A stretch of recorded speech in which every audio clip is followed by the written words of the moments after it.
Hey, I'm Mechanical Engineer, and this is part 2 of my 1-pound Battlebot.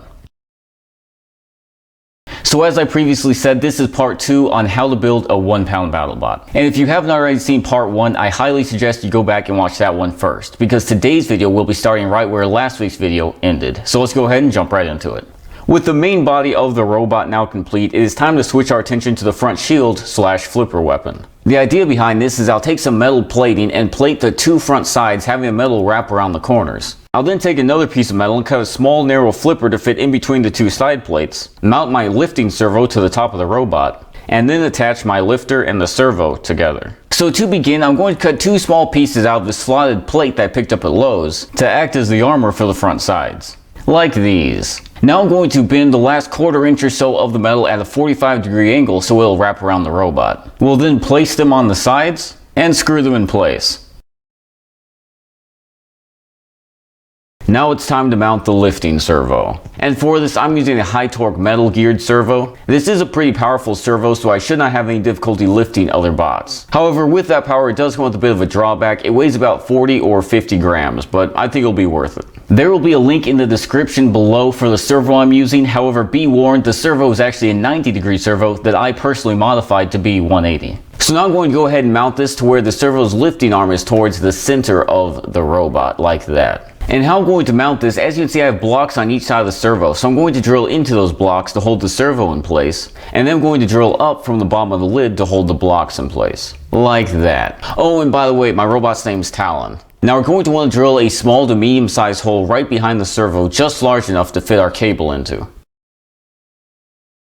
Now on to the lifter arm itself. For the lifting arm, I'm going to take this aluminum piece that I picked up at Lowe's, it was originally a lot longer, and mount our servo's gear arm to the end of it. Like this. And as you can see, I have the servo gear stick out just a little bit so I can still reach the screw that goes into the servo itself. So I'm going to go ahead and slide the arm onto the servo, mark the angle of the front plate, then cut across the line. Now we're going to take another piece of metal made out of the same stuff we made the front shield out of, and we're going to bend it to fit the angle of our lifter. Like this. And as you can see, I made sure to make the bend in between the holes and not through the holes. That way it'll be just a little bit stronger. So now we can go ahead and bolt this to the top of the lifter arm. And with that, it is now finally time to construct the actual lifting part of the lifter. To do this, I'm going to use this very thin sheet of aluminum I picked up the other day. I'll then cut out a section that's the same width but about 2 inches longer than the front plate, and then fold the front 1/2 inch section of that plate on top of itself 3 times. Just like this. Next, we're going to cut off the sides of our lifter, making a T-shape so that it fits in between our 2 plates of armor.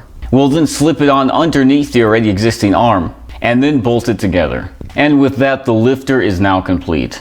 So for the most part, everything went together exactly how I wanted it to. These side panels do stick out a little bit more than the front lifter, which is good. That way, if I'm ever up against the spinner, these side panels will take the hit before the lifter does. And something that's really cool about these side plates is if I'm not facing the spinner, I can always unscrew them and use that weight to put in a more heavy-duty lifting arm. So now let's do a few flipper tests.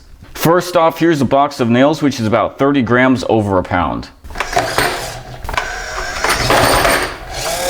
So as you can see, it can handle a pound relatively easily, but can it handle Batman? Oh my goodness, what further proof do we need? Not only is this supposed to flip other robots over, it's also supposed to be able to flip itself back over if it's ever on its top. But can it?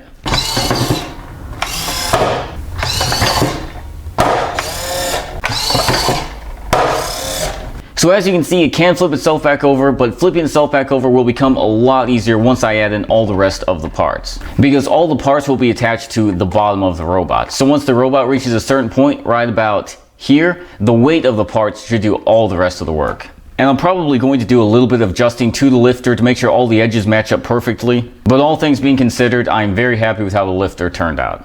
And there you have it, part 2 of my 1-pound Battlebot. But hey, thank you so much for you guys watching. I hope you did enjoy this video, and if you did, please feel free to hit the thumbs up and subscribe. And Lord willing, I'll see you next Friday. Thanks for watching, and please feel free to subscribe.